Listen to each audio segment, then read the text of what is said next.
On this episode of the Procedurally Generated Show, Tony continues to repair Washington and Ethan preps to fight Reapers. We talk about the week's biggest news and answer your questions.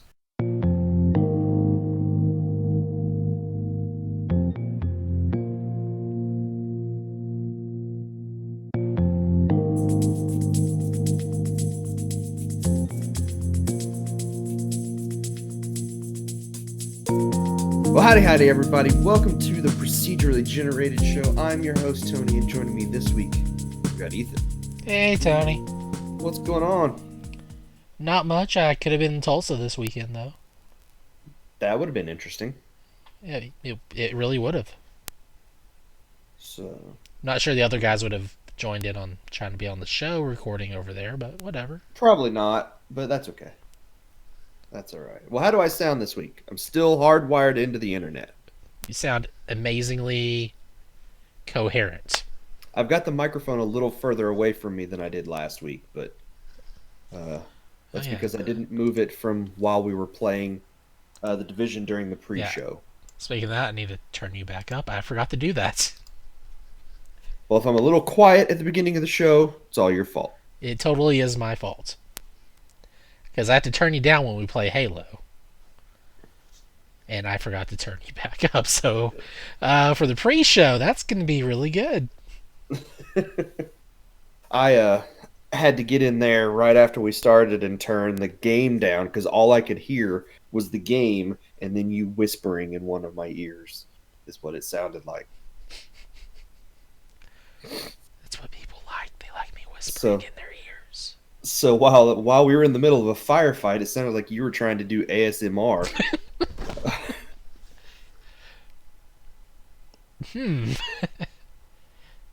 Okay. A little distracting. Okay, the bad guy's on your left. Take your gun. Fire at him. I'm going to throw grenades at these guys shooting at us right now. That's exactly what it sounded like. So yeah, for anybody that has access to the pre-show this week, we played one of the missions that Ethan needed to progress the story in the Division 2. So it's pretty much the second mission. That's true. It is it's like the second main mission in the game. So you know what I'm going to do now is just run around both those areas I have access to now and just farm everything.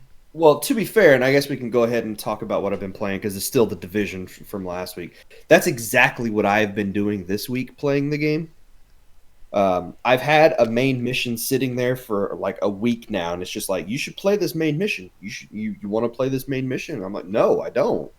I would unlock a third area, I think, to explore, but all I have been doing this week is just running around doing side missions, looking for the shade tech caches. I finally figured out how to answer calls for backup. So thank you for sharing that info with me. Before this week, I had no idea. I would get those calls for backup all the time, and I'm like, I would answer them, but I don't know how. So, for me, it was like, where? I'm looking left, right, up, down. I'm looking for flares. There's nothing. Yeah, that's exactly what I was looking for as well, and that's not what you do. You're supposed to press a button to go into the map, and then there's an icon that pops up on the map, and you click the icon and then hold down another button. At least this is how you do it on controllers. It's a little bit convoluted to answer a call for backup. And then what it does is it basically drops you out of your game and loads you into whoever called for backup. It loads you into their game and drops you right where they're at, and it can be in the middle of a firefight. And you have to you get your bearings while people are shooting at you. So that's what I've been doing this week, is just anytime a call for backup comes in, I'm like, okay, I'll go help you. Sounds awesome. And so I assume there's a little bit of an XP boost. There's not much. But one of the things that you can do is if you answer one of these calls for backup, that player can give you an endorsement. It's only happened once in the whole week, so not everybody is doing it. But if you get in there and you actually, help them out, they can give you an endorsement. And if you get enough of those, I think it's 10 to start with, you get a special title that can go on your character. So, and then I think there's 25 levels of these different endorsements. So altogether, you can get 250. If you get 250 endorsements, you get all 10 of whatever the bonuses are for doing these, calls for backup. Cool. The biggest problem with that is you have to rely on the player that you're helping out to actually give you the endorsement. There's nothing that happens automatically if you answer that. So they And have to then, know where to look and do all. yeah. Gosh. And there's probably a lot of people who don't know. I just happened to open up a menu one time when I asked for some backup and I saw endorse player and I clicked on the button and gave them their endorsement and then went on my way. So I know how to find it, but if you don't actively go in and start looking for that stuff, there's no prompt in the game to tell you, hey, you should endorse this player, or here's how you endorse this player if you want to, give them a little bit of a boost. So, and then of course, there's just going to be some players who are never going to do that, even if they know how. Yeah, it's kind of it kind of reminds me of like doing Final Fantasy 14 dungeons. At the end, there's like you can pick someone to give a rating to for the best player, Mm-hmm. and like 9 times out of 10, I'm just gonna see everyone just up and leave as soon as it's done, not even give a rating. And usually I'm doing a dungeon for the first time, so I'm watching a cutscene and getting out of it, and I might catch the last person just before they leave. I'm like, here, have a rating in your face. Yeah. So it would be really nice if there was some way for the game, if you meet certain requirements in that mission, that the game would just automatically give you the endorsement. It's not a big deal. I don't really care if they give me one or not, um, because I'm more worried about just going in and getting the experience, because you do get extra experience over playing the single player stuff compared to um, when you do the calls for backup. So I think that's probably what part of the reason I'm a little bit of a higher level than you now. I've made it to level 10. I hit that today while we were Hmm. playing, actually. So I'm like level 7. yeah, And so I that's went in level 6 fighting level 8s, and I got to level 7, so that counts for something, right? I think it does. I'm pretty sure you got a little bit of a boost because I had joined your session because I'm a little bit higher, so it scales the enemies a little bit. Yeah, And so was like, these guys shouldn't be this high, but I guess I'll fight them. no, and as long as I'm not too high, I think it does still. Even if the enemy levels are higher, I think you still get some boost as well. So you're not completely, um, defenseless against them. So it's not like if I'm level 30 and I jump into your game and you're level 6 and you're now fighting level 25 players, you're not just going to die the second that someone shoots you. I think it does give you some boost and some benefit for me being in your party. I don't know. They did. There was like things I saw online. They're like, yeah, you could probably still take one shot and then you're dead if something like that happens, or if there's like 4 people in, or if I'm in a 4-man party at some point, that might happen. The one thing that I've really actually kind of enjoyed with this game, I think I might have talked about it last week. I don't remember if I talked about it on the show or if we just talked about it in private. The Uplay companion app. Every day you log in, it gives you different Challenges. bonuses and challenges and things like that uh, to go in and try. And it gives you stat updates. So it tells you, how many kills you've gotten, how long you've been playing, how many times you've used a particular skill and gotten kills with it, or healed other players and things like that. So it's really nice to get that. And this, I know it's coming. The second I log into the game, I get a notification on my phone that I have one of the Uplay daily bonus briefings, basically. The app actually had me logged out. That's weird. So it's been kind of neat to have that tie into the game and be that closely related to it. Um, I wasn't sure exactly how much that was going to tie into the game, but it's been every day I've gotten a new update, and it's this computer AI that they call Sam in the app, and it basically just it's like it's reading the daily briefings to you. So uh, it doesn't know how to pronounce your username, which is kind of funny. I'm just gonna call you friend. No, it calls you Tone Comp. Oh, really? It talks? Yeah. Okay, well, hold on a second here. Let's turn my volume up on my phone. Let's see. So if you click on Sam, it should automatically start.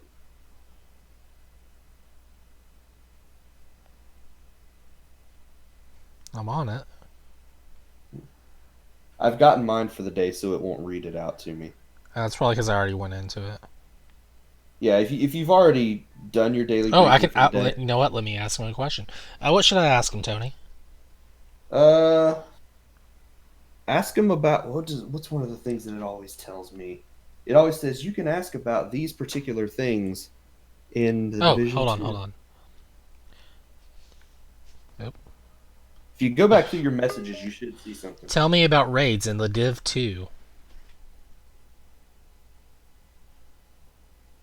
It's thinking.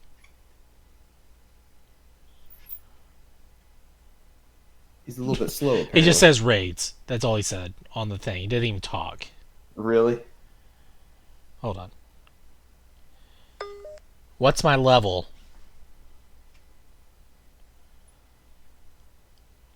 Oh, my features don't currently cover this game. Sorry to Nico MF. Don't Hey! hesitate to ask me the same question with a game like Rainbow Six or For Honor, for example.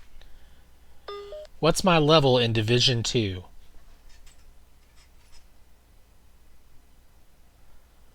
Please tell me which platform you want this information for, PC or PC. You're a level 7 agent who's got 4 hours of active duty. You scored 459 kills so far. Nice. Gotta turn that volume back off. My cat is So, really confused who I'm talking to right now. I bet. So that's just a little taste of what it will do, and it's like a 5 or 6 message long briefing that it gives you whenever you open it up every day. Hmm. So, and it shows you little YouTube videos with tutorials on how to do different things in the game, which is kind of neat. Yeah, So it's got a bunch of neat stuff in there. Apparently, you're ahead of me in headshots again, so yeah, I've congrats. got 500 and something at this point. Yeah, I'm like in the 200s. So I've been killing lots of dudes in the game. You don't say. I think I've put about 11 hours into it now already this week. And this has all been streaming over my phone or a couple of times on the computer. So I've used about 110 gigs of data Gosh. because it's about, I've got it set, the settings are set at 10 gigs per hour of play. Okay. I could I could probably drop that down a little bit. But who wants to Um, do that? I'm not worried about it though because I have unlimited data, so I don't have to worry about hitting data caps or anything like that. Yeah, I mean, who in their right mind would pay for a data cap in this day and age? It's expensive to I get know. unlimited data. It's ridiculous. Well, actually, Um, no. My bill is about the same as it always is, even with the other companies when it was a way crappier data speed, with I a data cap on there. think I'm paying about $120 a month. That's what I'm paying. So, No, I pay about 99, give or take. uh, and now that I have found out, thank you, Ethan. You showed me how to get Epic Game Store games to link to Uplay. I have Assassin's Yeah, Creed Syndicate on there now because that was a free game on the Epic Game Store this week you that have I'll to be playing. physically go into Epic Game Store and select it, so that way it'll associate with Ubisoft through whatever means. So I'll probably be playing a little bit of Assassin's Creed if I can pull myself away from the division. But Yeah, but I'm having way more fun with the division than I thought I would. I remember back at E3 last year, watching Ubisoft's press conference and being like, I don't, that game has no interest to me whatsoever. Um, but $3, I'm not going to turn down a $3 game that, if I get 3 or 4 hours out of it, I think is worth $3. This one we should get a minimum of 10 and probably a max of 30 fun out of it. Yeah, I'm sitting at 11 hours right now, and I'm very interested in continuing to play this. So uh, it's been well worth the $6 that I've spent on the game because I bought it twice. Same here. It would be really nice if I could use cross save and just move my PC player over to the PlayStation, but I can't. Thanks, Ubisoft. Thanks, Sony. Oh, that Uh, too, yeah. uh, I'd blame Sony more than Ubisoft, You would but think Sony would be all for the cross save, considering they were all for the transferring of your save data between like Vita games to PS3 and 4 versions of the game. yeah, that's all still inside the PlayStation ecosystem, though. So, um, yeah, been playing Division 2 way more than I thought I would, and I see no end in sight in the next few weeks. So, that's it for me. What have you been playing this week? I played Mass Effect. Really? Yeah, someone's got to defeat the Reapers and save the universe. Not like this was a spoiler from last week's podcast or anything. I mean, what made you want to go back and play Mass Effect? Um, so I had physically installed it on my Xbox One at some point. I forget when. And it was shortly after they started doing the backwards compatibility stuff, and it was like limited to just so many games and so many people. And I somehow had someone who had access and gave me an invite at the time. Yeah. I forget who, but I know they're not a listener of the show. But thank you anyway, person whose name I forget. Since then, I've moved on to an Xbox One X, and then I think the only thing I tried on there was Halo Reach before it became part of the Master Chief Collection, and since then, my Xbox One X does not read old disc anymore. It only read Xbox One games. Huh. So I kind of need to pay to get that fixed. But Mass Effect popped up in the online store through, I think it was Game Pass. And so I was like, I already paid for Game Pass, so I don't have to pay for this game again. I can just play it. And so I downloaded it and like tried to transfer my save data over from my 360, and just stuff kept getting worse and worse, and so I just restarted from nothing. Okay.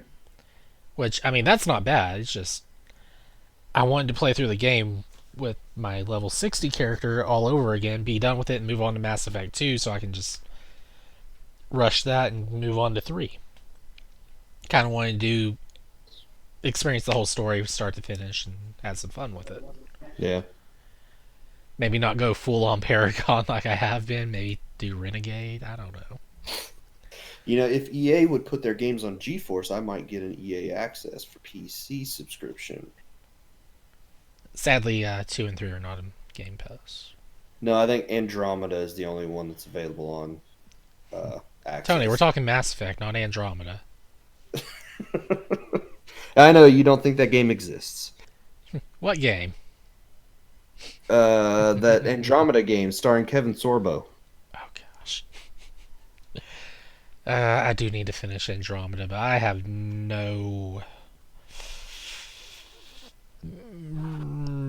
desire Okay. to play that ever again. Didn't even finish it. Just gave up. Game was Okay. bad. Apparently. And it looked bad too. But yeah, Mass Effect 1. All the glitches are still there. Of course. I did the money glitch that where you save this one chick and then you can go and sell her items and she buys them at twice the price. And then you go over to one of the major stores and you buy it back for half the price. So you're building money. And then I forgot about the inventory having a limit on there, and it doesn't tell you and just lets you keep stacking stuff, and to the point where you're just throwing away everything else that you already have. And it's like, oh, I only have 10 items. How did this happen? Great.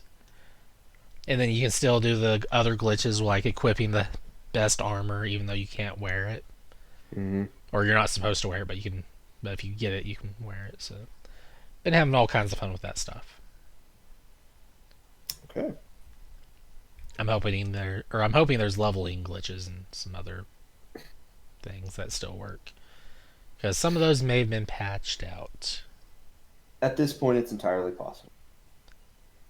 Yep. So, But then I well, can is move that on it? to like a good game like Mass Effect 2.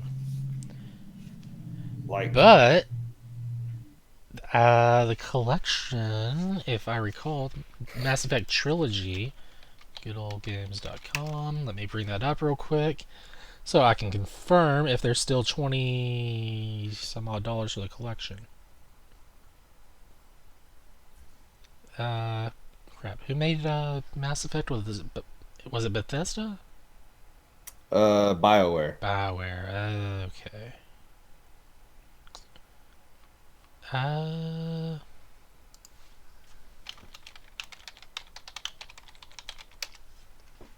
no results found. Oh no. Oh no. It doesn't see You get, Mass Effect either. you get nothing. Well, that's really awkward that it's not showing up because that I should have the email still. You have erased the game from existence. It's erased it from something. Oh my gosh, where is it? EA Publisher Sale up to 86% off. And this is a good old game. No, no, no. Green Man Gaming. That's why it's not showing up. Green Man Gaming. Let's fix this real quick. Not awkward at all, right? This is the content you paid for. Okay, where is it at? Bestsellers, most wished, blah blah blah. Mass Effect Trilogy. Mass Effect Trilogy is, oh my gosh, it's $11.40 right now. That's a crazy good And deal. for twice the price, I can include Andromeda in there. You should just do it. Uh, Go all in on the Mass Effect. I could if there's a mod base that's willing to make that game better, but I doubt it. Dragon Quest Builders is $52.17 on there. The original one? Builders 2. Oh. Yeah, I have that on Switch. Yeah, me too. Or yeah, Switch. Yeah.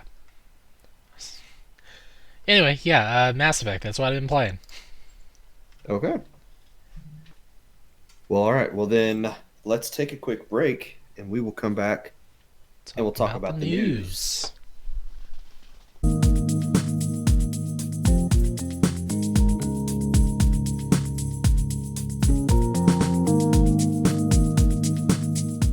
So, Ethan, I have been playing a bunch on a streaming service for the last couple of weeks. We Some got say it some is so, yes. we've got some news about a couple of those streaming services right now. Some new games heading to Stadia that was announced this week.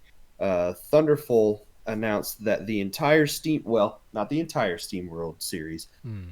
all but one of the Steam World games will be coming to Google Stadia. That is SteamWorld Dig 1, SteamWorld Dig 2, SteamWorld Heist, and SteamWorld Quest. That's the four games that everybody knows about.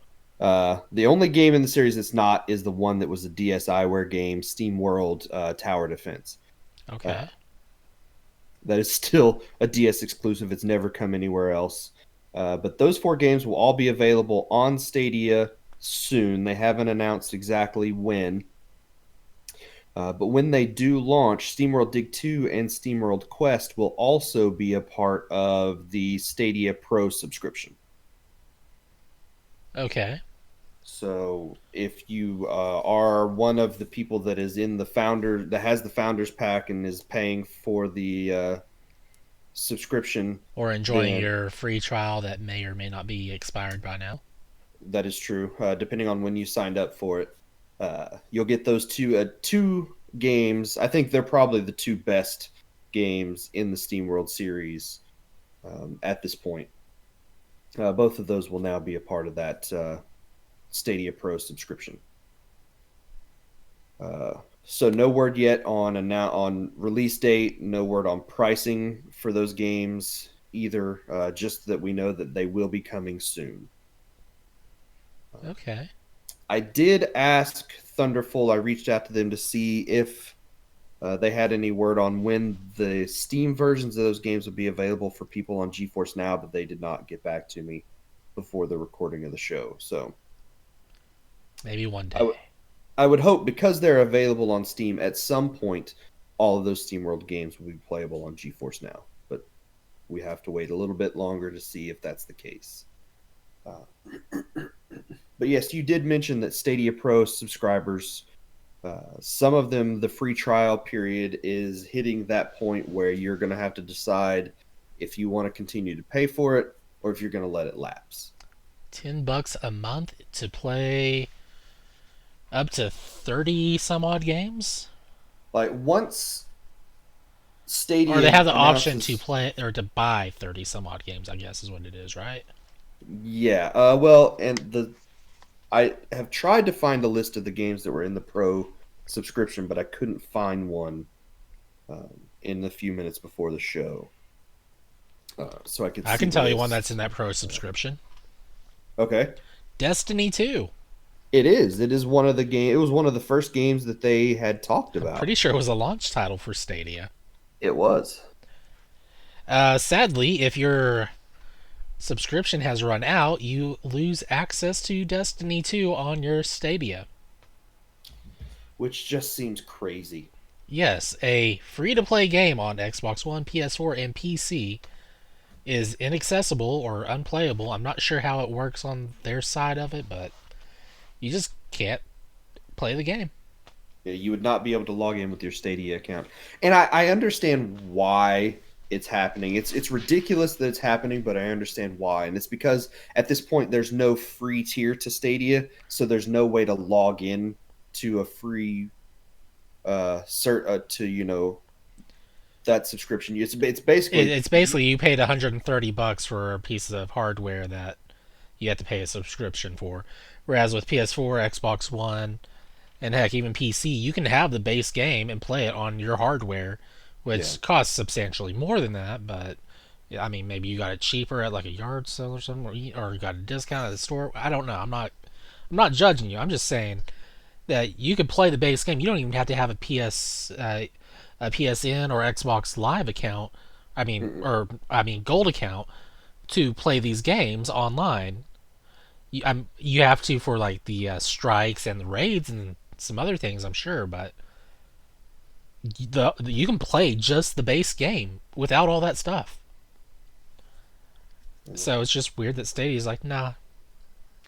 Speaking of PlayStation, I'm gonna have to renew my Plus account. I got the message this week that it's about to expire, so I need to re-up my PlayStation Plus account.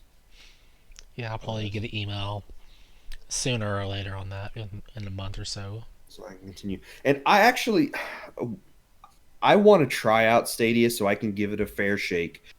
Um, I've not been very high on Stadia. I don't like their pricing. I don't like what they're doing with the subscription service at this point. Their practice is Um, just kind of backwards considering their competitor who we're going to consider their competitors are doing it way better with with well, even with just a free tier version, mhm. it's kind of showing what Google's doing wrong on this. Before this week, Stadia was only available on Pixel phones, and I think you could log into a browser version of it as well if you had the Founders Edition. Um, they announced this week that it's going to be available on, I think, 23 more phones. They're all Samsung models. Oh joy! Um, so I can't check it out on that because I have a Motorola phone. I just got rid of my Samsung phone not that long ago. Um, It probably would have been like, nah, you can't use it on this model.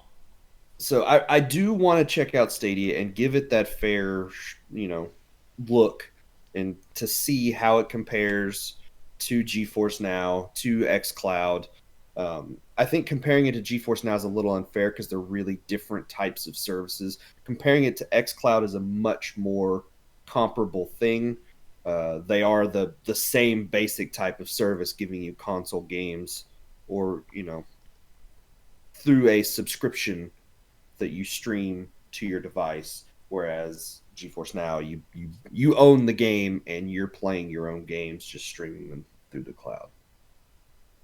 So once Stadia does finally open it up to everything, and you have that free tier, or that they give you a free trial for like a month or two, for anybody who hasn't had a chance yet, I will give it a try. I will check it out. I will see how it works, and give it the most honest, chance I can, because I have been very high on the other streaming services. So, and I've not been very nice to Stadia up to this point. Well, to be fair, they make it so easy to be a target. That is true, but I still think it deserves as fair a shot to impress as the other services do. I question that, mostly because until just recently they were having there was like a 1 month dark period where there was no communication from them at all. So people were getting concerned that they had already dropped it. Yeah, which is understandable. That they would want to drop it, or that they're Google and they will drop it? What? Because Google has had a history of doing just that in the past. That it's understandable that if they quit talking about it while people are asking, it's just Google's way of saying, "Oh yeah, this doesn't exist. Sorry, I don't know what you're talking about." But once it does come out, I will give it a try just to see and report back and compare it to the other two services that I've been testing. While Stadia is getting more games, GeForce Now is actually losing some games. No. Yeah, Bethesda this week announced that they are pulling their games from GeForce Now. So that's all the Doom games, Wolfenstein, I think the Unreal games. It's a good number of games. It really is. There's one game that's staying, and I think it's a Wolfenstein game. Wolfenstein Youngblood, just what everyone wanted. I really don't know which game it is. Let's see. I don't either. But, Bethesda now joins other companies like Capcom, Rockstar, Square Enix, and like last week we talked about Activision Blizzard pulling their games. See, this really bothers me, that people are actually pulling their games from not so much a platform, but I'm not thinking of GeForce Now as a platform. Or GeForce Now is not a service like it's not like Stadia, where Stadia is your streaming service. It's not the storefront. It's like you're paying them so you can have access to whatever it is they're going through, to allow you to access the stuff you've already paid for. So essentially, it's like this is your link to be able to play your Steam library, is what I'm saying. And people are like, no, we don't want you playing games on this computer. And that's the weirdest thing to me. Yeah, it really is. I know a lot of it is just going to be people trying to get more money. Now that GeForce Now is a paid service, even though they do have a free tier, NVIDIA is getting money, so now the publishers are going to want money, is my guess. I don't know that for sure. It does stink because there are a lot of people who don't have the money to get, gaming PCs that can play a lot of these games. I'm one of those. I am the perfect market for something like this because I want to play PC games, but I can't afford a computer like that. Right. And GeForce Now gives me the ability to give publishers money for PC games that I can then play wherever I want, whenever I want. and that's why I like GeForce Now so much, is that publishers get their money because I'm buying the games through the stores that they have their titles available. They're getting their money. I'd be more than willing to say, if I have to have Uplay and Epic and whatever, if I have to go through their stores, fine, whatever. But then I have that one place that I can then play all of those games on my computer, whereas previously I couldn't. And so if I can't play the games, they're not getting money. Now that I can, I'm willing to give them the money to buy the games. Exactly. So it is a win-win-win for everybody involved as far as I'm concerned with GeForce Now, because the publishers get their money, developers get their money. GeForce Now gets money because I'm paying for or will be paying for the Service. the better version of their service, not just the Yes. free tier. And then I get to play the games that I want to play when and where I want. Exactly. So It is just the weirdest thing that, like, to us, it's like, why do they not want us playing their games on here? And is it because Nvidia's making money? I guess so, but there's got to be more to it that we're not seeing, and yeah. it's baffling. Because like I'm using an Nvidia card right now on my computer, and if Nvidia's like, well, these guys are now given a bad relationship and they're not going to cooperate, Nvidia could just drop support from that, and then my video card will never play their games again. Mm-hmm. So the way I see it, they're like probably the number one video card company anyway, right? They're definitely one of them. Or at least not, maybe not the number one, but they're definitely widely known. So it's like you take that away, and well, crap. Yeah. And I don't think Nvidia would go to that. They won't go to that extreme, but the No, option but is there. That's what scares me about this. yeah. So, but we'll see. Nvidia is hoping that they will be able to work out whatever the licenses are to bring those games back to the service. And they're going to continue to add games as quickly as they can, I think, so that library, they can say, we have 2,000 games now that you can play from whatever store you want. I'm very thankful now. I tweeted out earlier, thank you, Ubisoft, for allowing your games to still be played on GeForce Now. So we'll see exactly what the future brings. I'm very high on GeForce Now. I want to see it succeed. I want to see xCloud succeed. I want to see Stadia succeed, because the more competition there is, the better all of those services are going to be. True. Yeah. Competition. Good stuff. So we shall see what the future holds for streaming, but I think that's the direction we're headed. So we're gonna have to. There's gonna be bumps along the road. We just have to work those bumps out and make this road as smooth Pave as it possible. down.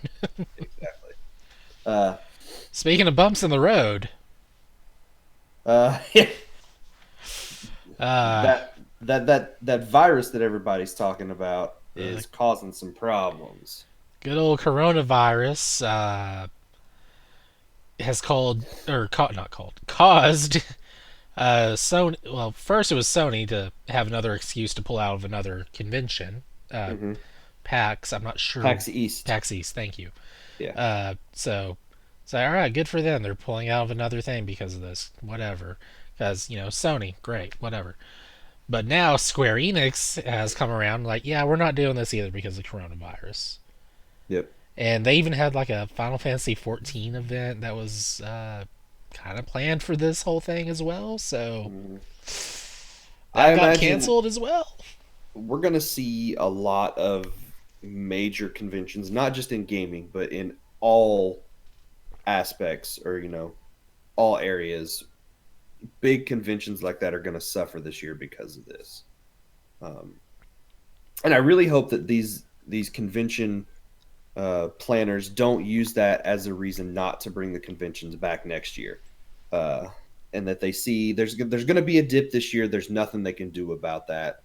But then 2021 comes around. Hopefully, we're past all of this. We'll be And past all this in probably 4 months by now, but it's just paranoia from a virus that's probably easily avoidable by just sanitizing yeah, washing and your hands. yeah, and don't touch your face and some other stuff, right? Don't kiss strangers. Well, I don't want to shake their hands at the booth anymore, so So yeah, maybe that's why we don't have such a big following anymore.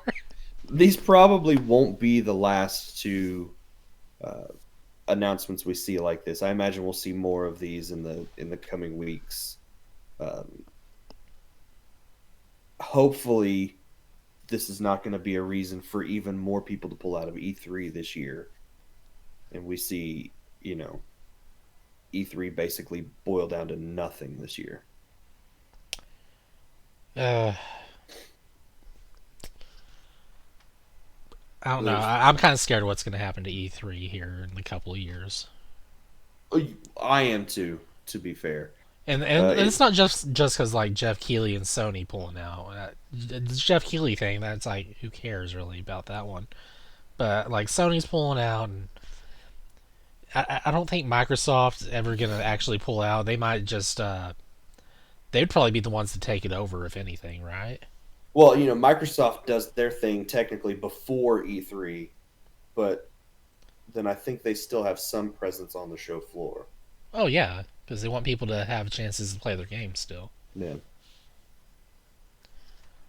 So we'll see. We'll keep tracking this and seeing all of the announcements that come from this. But the horrors don't stop there. Final Fantasy VII Remake. This one.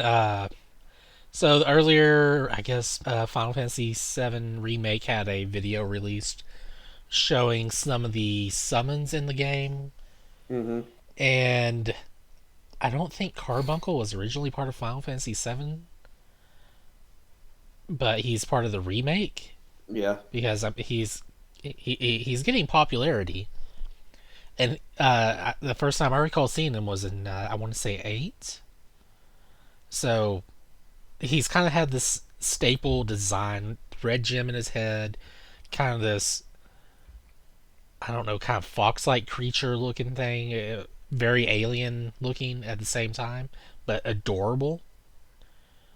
And the design hasn't really changed until now with the remake of Final Fantasy VII, Yeah. where he looks like a small puppy with an elongated forehead, Yeah, it's really weird. and then you have a gem shoved in there, and it's just one. It looks too real of a puppy with like a brain tumor or something, and then two, he's awfully alien with that blue color. It's just guys, this would no bad Sony or no bad Square. Sorry, bad. Yeah. Well, not every redesign can be perfect. Yeah, but who would greenlight such a horrible monstrosity? Do they have the people who made Sonic for the Sonic movie original trailers do this? I don't get it. Maybe what they're doing is they can put this out and then they can get goodwill for changing the design right before launch Or people can just like, oh, that's the material for that, and just throw it away immediately and never use it. and never use it. Not that we're bitter or anything. Just we have better taste than that. I'm not even going to play Final Fantasy VII Remake till the entire thing is out. So, I mean, if that's what you want to do, that's fine. yeah, I'm going to wait. I want to play the whole game at once. So, I'm like, would Tony actually finish the entire game? I would finish it. Did you finish the original? Yeah. Really? Yeah, I played it on PC when it first came out. Oh, you played the IDOS one. Wow. Yeah. Nice. Yep. I remember having the PC version of that game and playing through it. I've thought about playing through it again in the last couple of years, but I haven't, knowing that this Final Fantasy VII Remake was going to come out. I don't know. You could get that collection on Switch where it's 7 and 8 physical copy, Asian region. That's true. So it has English.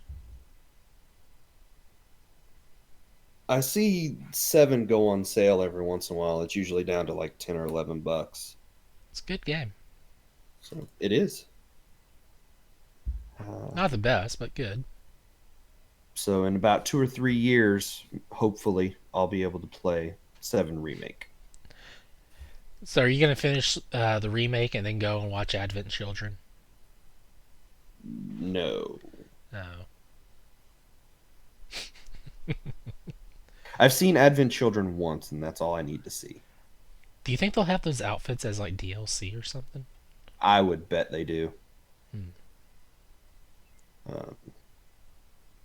I think there's enough people that would like to have those outfits that they'd pay for them.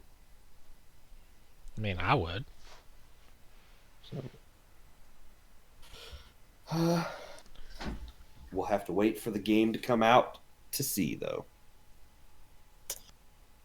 And with that, that will be the end of the show for this week, Ethan. We're have done. Listener feedback. That's so sad. No listener feedback this week. So, listeners will have to bring it for next week. They better. I hope they do. If you want to reach out to us, we have new ways to do so. You can email us at procedurallygeneratedent@gmail.com. If you like what we do, you can support us on Patreon by going to patreon.com/pgent. Patreon supporters get the video version of the podcast a day early. Follow us on Twitter at twitter.com/progenint. Check out our YouTube channel, and we still have that famous Facebook group where you can interact with us on a daily basis as well.